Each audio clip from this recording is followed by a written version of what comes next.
From MKUltra all the way to the Stanford prison experiment and a ton of messed up in between, here are the top 10 psychological experiments in history that are straight from hell.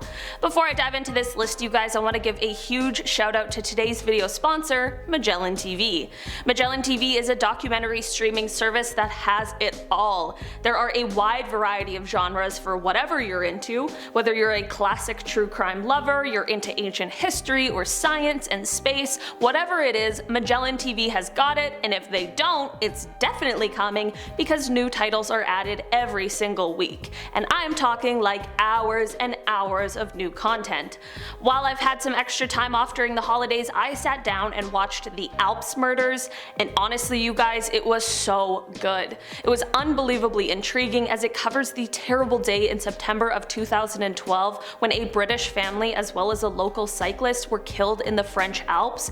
But somehow, miraculously and thankfully, the children of the family survived the whole ordeal and were able to be witnesses to the entire thing. Despite this though, a year later the crime remains unsolved. I personally have a love-hate relationship with unsolved crimes, but this documentary keeps you on the edge of your seat the entire time. You have so many questions as you go through what is known about that tragic day with the help of reconstructions, prosecutors, and other major characters involved in the entire ordeal. They take you through how the investigation went and how this crime that has two witnesses could possibly go on unsolved. If this sounds like something up your alley, the good news is that you can absolutely check it out, and Magellan TV has a great new holiday offer to help you out. Right now, all you have to do is head to the link in the description box, and Magellan TV is offering you an awesome buy one get one free offer on annual memberships. That means you can buy one as a late holiday gift for your loved one and get one for yourself at no extra cost at all. Give a little, get a little, we love to see it. This offer is for a limited time only though, so don't wait, hit that link and spend your holidays binging. Alright, let's get into this list. Starting off in our number 10 spot, we have the Pit of Despair. This experiment was conducted by Henry Harlow and was meant to be a sort of mental health study, but it was conducted in the worst of ways. Henry decided to induce depression in monkeys. He took very young monkeys and separated them from their peers and mothers and put them into isolation in a cage that was called the Pit of Despair. Sometimes the monkeys would stay there for longer, more extended periods, and other times they would be repeatedly separated and put into the cage for multiple, shorter stays. These monkeys all proved to be extremely psychologically disturbed after the conclusion of this experiment, which should have seemed kind of obvious even before the experiment was conducted. These monkeys were used as a model of human clinical depression, but here's where things get even sadder than they already were. These monkeys were unable to be treated and rehabilitated. Despite various forms of treatment, they just were unable to get to a place that they would have been had they not have been subjected to a cruel experiment. In our number 9 spot today we have Operation Midnight Climax. This experiment took place in the 1950s and it was one of these mind control projects that was sponsored by the CIA. This was actually just one experiment that was a part of the Project MKUltra. So basically they wanted to study the effects of LSD, but instead of finding willing participants, which, let's be honest, probably wouldn't have been that difficult, but I guess this was in the 1950s, but either way, instead of finding willing participants, they used non-consenting people who were lured to safe houses by sex workers who were being paid by the CIA, and then once they were at these safe houses, they were slipped the drug and monitored from behind a one-way glass. For over a decade, the project gave the government more knowledge about the drug itself and what it does to the mind. It gave the knowledge about surveillance technology and even sexual blackmail. In the end, the project was shut down in 1965 because drugging people is not a good look for the government. In our number 8 spot today, we have the Stanford prison experiment. Perhaps the most famous psychological experiment gone wrong, the Stanford prison experiment started on August 14, 1971 and was led by university psychology professor Philip Zimbardo.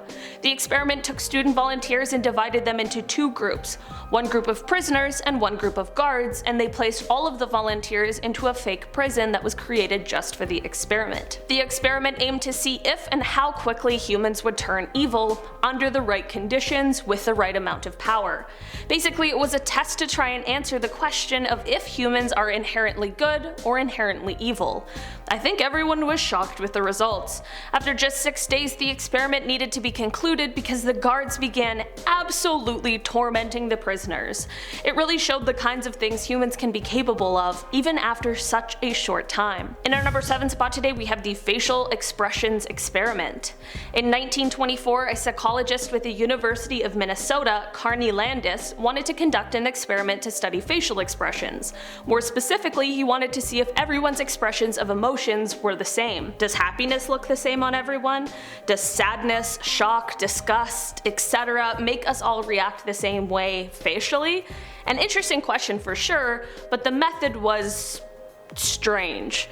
Basically, he recruited some student volunteers and then painted the lines of their facial muscles black.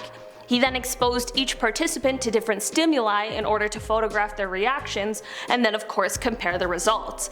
This is all fine except for what the stimuli actually contained. I guess this guy wanted big reactions because he included showing them adult films, exposing them to ammonia, making them touch reptiles, and even beheading rats. Apparently 1/3 of the participants willingly did the beheading when told, despite not knowing how to do it humanely, and even if they did, why would you? And for the 2/3 that were regular and did not just behead a rat because a strange man told them to, unfortunately Carney did it for them. I'm not even sure what the results of this experiment were, and I have to ask, does it even matter? What an actual nightmare for something that largely doesn't really matter at all. In our number 6 spot today, we have the Hofling Hospital Experiment. This experiment happened all the way back in 1966 in a time where the rules of psychological experiments were a lot more loosey-goosey. Because of this, the nurses that were all a part of this experiment had no idea that they were participants, which nowadays would be illegal. Basically, this experiment took place on the night shift. The night nurse would receive a phone call during the shift, and on the other end would be Dr. Smith, who's actually the researcher. He would ask the nurses to check the medicine cabinet to see if they had a drug called astrotin, which was actually a drug that was made up for this experiment, and it was actually just a placebo. The astrotin would clearly state the maximum dosage of 10 milligrams, but Dr. Smith would ask the nurses to administer 20 milligrams. They were told that the doctor was in a hurry and he would sign the authorization papers as soon as he came in to see the patient later on that night. If the nurse decided to give the patient the drug, they would be breaking 3 rules. They're not allowed to accept instructions over the phone, the dose was double the maximum limit stated on the box, and the medicine itself was unauthorized, like it was not on the ward stock list, so it shouldn't be in use at the hospital. Out of the 22 unknowing nurse participants, 21 of them went to administer this drug. That's insane. This wasn't to say that nurses are bad people or bad at their job, but this experiment combined with the interviews that happened afterwards just showed how the power imbalance and the social pressures that come along with that can affect the outcome of a workplace extremely drastically, and in this case it really could have been a matter of life and death. In our number 5 spot today, we have psychic driving. Another part of Project MKUltra, this experiment was conducted by British psychiatrist Donald Ewan Cameron, who created the psychic driving concept that the CIA found interesting. Basically, psychic driving was a procedure that subjects patients to a continuous, repeated audio loop of something that is intended to change their behavior. Basically, the patients would be exposed to hundreds of thousands of repetitions of a singular statement through the course of their treatment, and they would also be subjected to paralytic drugs that would subdue them while being exposed to the looped message. So yeah, the CIA heard about this idea for a treatment and thought, that sounds cool, and they started sending money to fund Cameron's experiments, but he actually didn't know it was coming from the CIA because they used a front. So Cameron's psychic driving experiments for MKUltra began to take place in Canada. I guess they said that the aim of the experiments was to get rid of, or quote, cure someone of schizophrenia by erasing existing memories and reprogramming the psyche. I'm not sure that's how schizophrenia works, but I guess they did. Cameron would subject patients to LSD, paralytic drugs, and electroconvulsive therapy that was 30 to 40 times the normal power.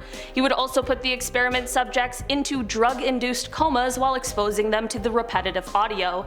The experiments were mostly conducted on patients who entered the Institute for more common problems like anxiety disorders or postpartum depression, and they ended up leaving with with permanent effects from his actions. These included things like urinary incontinence, amnesia, being unable to speak. Some people forgot their parents and thought that the interrogators were their parents. It clearly completely altered those who were participating in these horrible and certainly unethical experiments. In our number 4 spot today, we have learned helplessness. There's just something about people conducting cruel experiments on animals that really frustrates the heck out of me. In 1965, Martin Seligman conducted an experiment using dogs that was meant to see if something like helplessness could be taught. Basically what he did was he placed a dog in a box that was divided down the middle by a low barrier. He would then deliver a shock to the side of the box that the dog was on, and the dog could escape the shock by jumping over the barrier. Of course, every dog quickly learned that if they jumped over the barrier, they could escape the shock. This was already bad and cruel enough, but he decided to keep it going. He then harnessed a group of dogs together so that they wouldn't be able to escape the shock, which is truly just disgusting. Then, the next day, he placed those same dogs back into the box individually and delivered the same shock once again, and although each dog could have jumped the barrier to escape the shock, none of them did because he had taught them helplessness. It is a horrible experiment that should have never taken place. Learning new things, especially when it informs us about ourselves and how we work, is very, very cool, but no one else, especially an unknowing participant, should be hurt in the process. In our number 3 spot today, we have the Milgram Experiment. The premise of this experiment was that they took 2 groups of people, one called teachers and one called learners, and they paired them up, one from each group. The pair couldn't see each other, but the teacher would ask the learner a question. If the learner got it wrong, the teacher would then be told to give them an electric shock. Every question made the shocks get worse until an eventual fatal shock would be administered. Before the experiment, it was proposed that only 3% of the participants would actually go all of the way and give the fatal shock, but it turned out that under pressure, 65% of the teachers actually gave the lethal dose of electricity to their learner counterparts. Luckily, the students actually were just actors, so no one was truly getting hurt or shocked to death in this experiment, but it honestly is still very creepy and very disturbing to see these poor people being pushed so far past their boundaries, and it's kind of unsettling to know about the results. In our number 2 spot today, we have the Aversion Project. During the apartheid era in South Africa, psychologist Dr. Aubrey Levin was put in charge of, quote, curing gay men. What I mean by that is he was in charge of running cruel experiments that targeted gay men for absolutely no reason. Thousands of gay men were imprisoned at the military hospital near Pretoria, and while there, they were subjected to electroconvulsion aversion therapy that was said to, quote, reorient them. Part of this cruel therapy involved showing the men photos of naked males, encouraging them to fantasize, and then subjecting them to severe shocks. Basically, it was a horrible experiment that was based in no scientific knowledge and purely based in hatred that was conducted by a horrible person. Once apartheid ended, this guy left South Africa because of course he was worried about being named as someone who denied people their human rights, but unfortunately he ended up fleeing over to Canada where he somehow found work as a doctor. In our number 1 spot today, we have the UCLA Schizophrenia experiments. Starting in 1983, UCLA researchers Michael Gitlin and Keith Nochterlin went to great and pretty unethical lengths to see just how people who were suffering from schizophrenia relapse. Basically, they were trying to figure out if there was a way to predict the relapse or a psychosis episode, and this is definitely important work that deserves attention because it could certainly have real-world benefits, but that does not mean unethical lengths should be reached. Unfortunately, this experiment involved recruiting hundreds of participants who were all being treated for schizophrenia and then taking them off of their medication. This alone has some obvious implications for the health of these people, but to make matters worse, there was no suitable plan in place for when they could return to their medication, and they also didn't do a good enough job at making sure that those participating were protected and safe given their vulnerable state. Unfortunately, the results were disastrous and proved to be fatal when one of the participants, Antonio Lamadrid, ended up taking his own life. In an article from 1994, it also says that the doctors failed to get proper informed consent from the patients as well.